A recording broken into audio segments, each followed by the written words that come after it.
Hey guys, how's it going? Kevin Cleary here with a knife video for you. Today, we're taking a look at the CRKT CEO. This is not going to be so much of a review as it is a discussion. I will cover, the general stuff about the knife, but a lot of people have covered that stuff before. This knife is actually going to be a sort of a jumping off point for a different discussion. And the discussion is, can you have a great knife without great materials? All right. And I have to begin by pointing out that CRKT every once in a while comes up with something really compelling, really interesting. The Pilar was a good example. The Provoke last year was a good example, and I think this again is a good example. They've got a couple of Rogers designs that are probably pretty good examples of this kind of thing. Although this one does stand out to me a little bit, and so that's why I've chosen this knife for this discussion. CRKT, when they do this, all right, when they come up with one of these knives that everybody really loves, they definitely take advantage of it. I think we're on like the third or fourth variant of the Pilar. We've got Pilars with different materials, with slightly different sizes and shapes. The LCK is another one because Nick Shabazz loved it. Everyone else loved it too, or the market loved it. And so now we've got the LCK XL that I actually do hope to get a hold of. All my typical partners don't have any in stock, but I do plan to get my hands on one and share one with you. Anyway, back to this knife in particular. I think this is a pretty darn good knife, and that's a lot considering this knife has some stuff going on that normally I do not like. And I'm going to talk about the things that I don't like, but point out that those features that I'm not in love with work pretty well on this particular knife. So this is a specific knife for a specific purpose, and the design and the materials and application of those materials actually works pretty well with what this knife is trying to do. So let me throw out a couple of criteria as we work our way through here. And the first criteria is you can have a great knife without great materials if you have a really good design, which I think we have here, and you don't totally blow it. Now, there are some things that are not great about this knife, and we'll talk about those things as we work our way through here, but this is a really, really nice looking design. Beautiful knife. It is a Rogers design. I mentioned that just a second ago. And when it comes to a good design, now the challenge for the company, like CRKT in this case, is just don't make something really bad. If they got the detent way out of whack, or if they had a completely inaccessible lock bar, or if there was some major issue, you can still ruin what could have been a pretty good knife. But they didn't here. They got this, it's okay for what it's intended to be. All right. So let's point that out first. They've got a really good design here. I think this, it makes total sense as you look at this, even closed. This is a really, really cool looking knife. And part of that is because it doesn't even look like a knife. And then when you do deploy it, it's got that sleek, slim Quaken style, very attractive. And CRKT didn't totally mess it up, right? If there was some glaring issue, then no, this wouldn't be a great knife. But there isn't. This is a reasonably well put together knife. And so that brings me to the first criteria that we want to touch on here. What this is designed for is to be a lightweight office carry, or a carry for those situations where maybe it's not totally ideal to have a knife, but look, you could tuck this in your shirt pocket, and it's very lightweight, it's very small, and no one is going to even identify it as a knife, which I think is important. So size and weight here I think matters. Had they made this way bigger or way smaller, I don't think it would have worked, right? This handle kind of needs to be this size in order to function reasonably well. So at 7 3/4, 3 3/8 inch on the blade, 4 3/8 inch closed, and only 1.9 ounces, the size and weight on this is good for what it needs to be. It's also extremely slim. So if you measure this dimension, it's just a little over a 1/2 inch thick. It doesn't make it up quite up to 5/8. So Again, the dimensions are right on this, and you could have messed it up and ended up with a knife that wasn't nearly as popular, wasn't nearly as functional. And so because the size is right here, this is a knife that can kind of go a lot of places, right? This could be the knife you carry when you go running because it's so small and light. It could be the knife you carry in the office. It could be a secondary carry. This is a great backup or secondary knife because it can fit anywhere, right? It could a breast pocket, a back pocket. You could tuck this in your back pants pocket, and you wouldn't even notice it when you sat down because it can sort of tuck off to the side where you're not putting full weight on it. So size and weight and you know the size and weight perfectly kind of ties into what this knife is meant to do. And because of that, it works really, really well. All right, look at the blade here. Blade is, again, similar example. Now, this is not the blade that I want for a survival situation. This is not the blade that I want for a ton of food prep if I have to do a lot of work with it, although it's pretty handy for food prep. It's not even the knife I want for like outdoor work, for something where I'm going to be carving on something for hours on end. But this is not a knife that's designed for any of those things. This is designed to be, sort of that EDC folder that you can take to the places you probably won't need a knife anyway. In the office where you're just going to be opening some packages, maybe cutting through some hard plastic or something like that, where you're not going to be, wearing this thing out. It's just going to do some light duty EDC cutting stuff, and for that the blade works really well, and the Auss-8 steel works really well. So that, I think, brings me to another of my points. That is, you can have a great knife without great materials if the materials are suited to the design. Okay, so this is designed to be a light duty EDC, and for that, Auss-8 steel is fantastic, right? This is not a survival knife. It's not a tactical knife. This is not something you're going to be carrying on your construction site where you're cutting cardboard all day or cutting, straps off of loads of lumber. You're going to want something with quite a good bit of edge retention for that. Well, this doesn't need that. This is something you're going to pull out maybe 2 times a day, open an envelope, put it back in, and never need it again. And for that, Auss-8 steel is more than adequate. All right, so because the material suits the design really well, it works. All right. And in fact, there is a version of this coming out with S35VN and some higher end, better steel and some nicer materials. I'm not all that interested in that version because I think it's overbuilt then for all it's meant to do, right? This is not meant to be your single primary EDC folder. This is going to be a backup. This is going to be the knife you have for those times where, something like your Rat Model 1 just isn't going to do the job, like, right, where it's going to be inappropriate or impossible maybe to carry something like this. So you're going to carry something like this that, yeah, is not up to the same tasks that this is up to, but you don't need to because you're not going to be doing that kind of stuff. So if the materials are suited to the design parameters, then you're good to go, right? Uh, do I like 20 CV? Do I like S30V high-end steels? Do I like titanium and micarta and higher-end materials? Absolutely, I love that stuff. But this knife doesn't need it to be really good at what it's meant for. All right, I'm going to throw in another example here just for a second, and that is the Mora Companion here.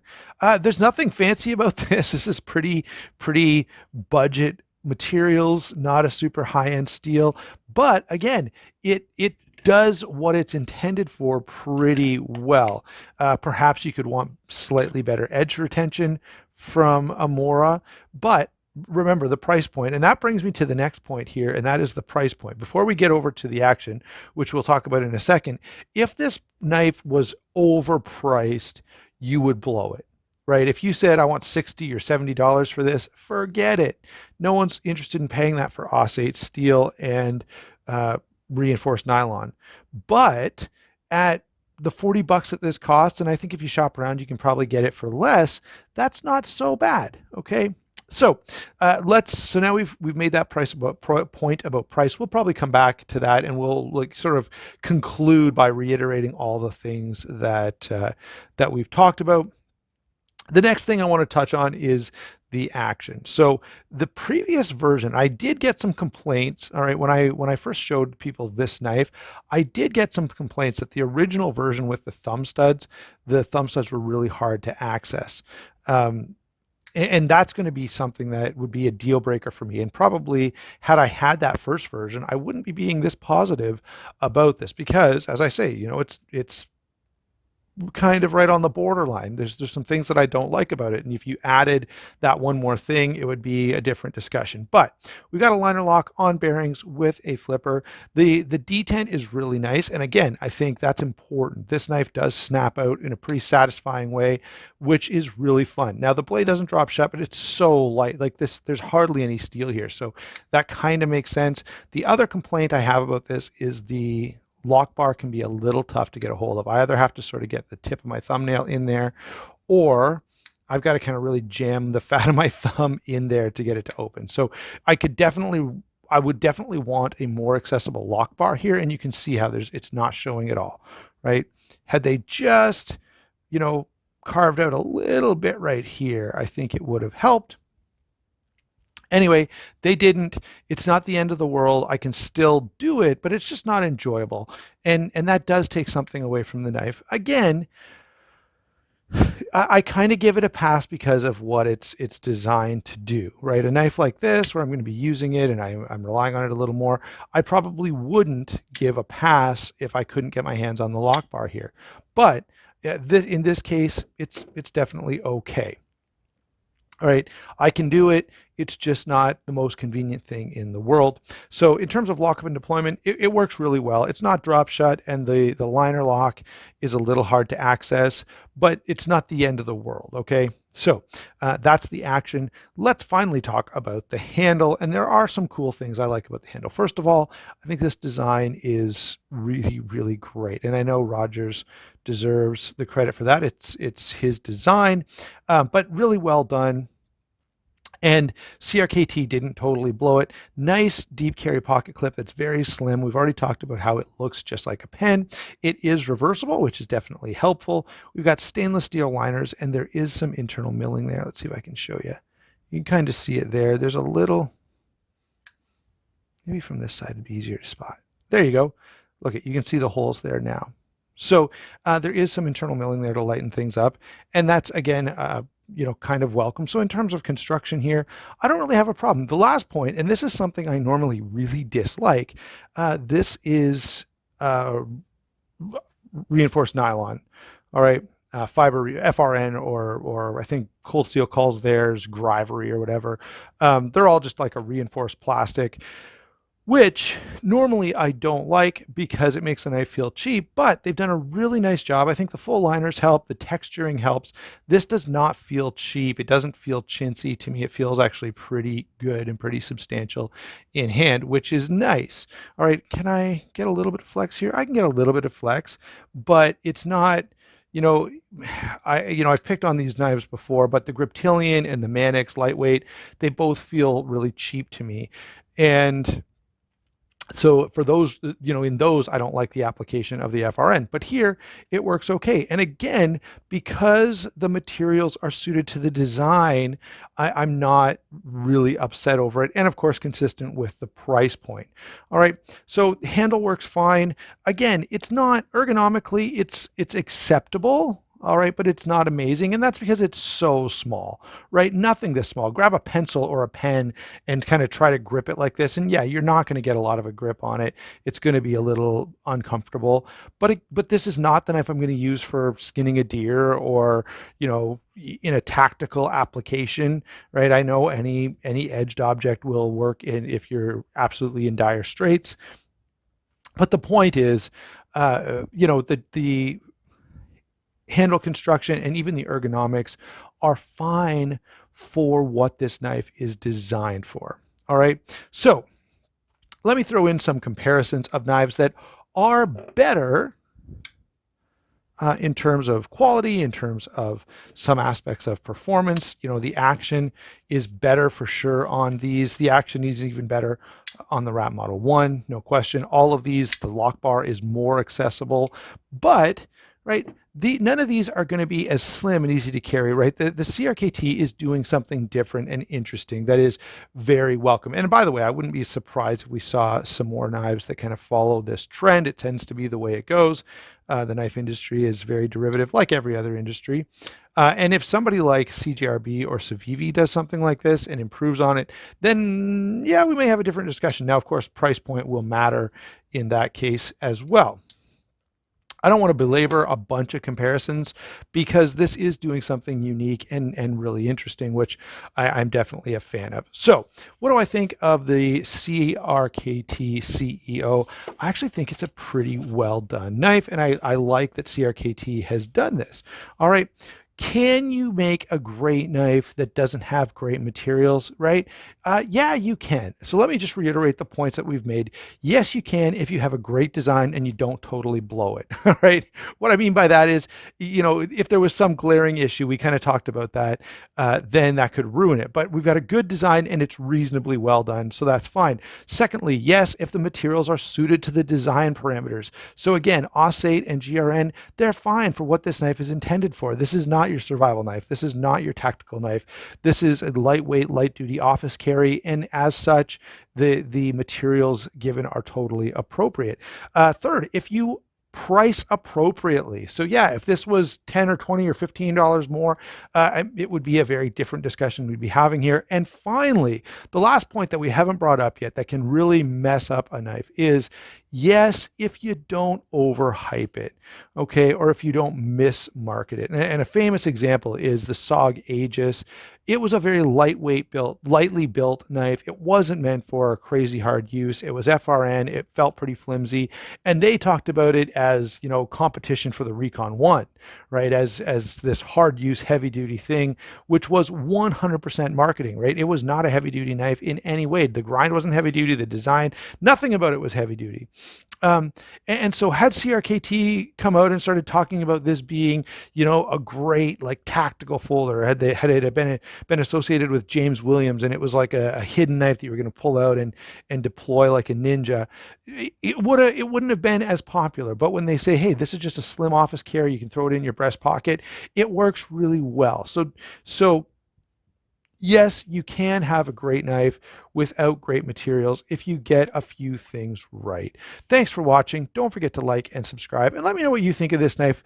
Am I totally off base here? Are there some things that, are you like, nope, it's got AUS8, just throw it in the garbage, or you can't access the lock bar super easily and that's a deal breaker for me? Let me know. I'd love to hear about it down in the comments below.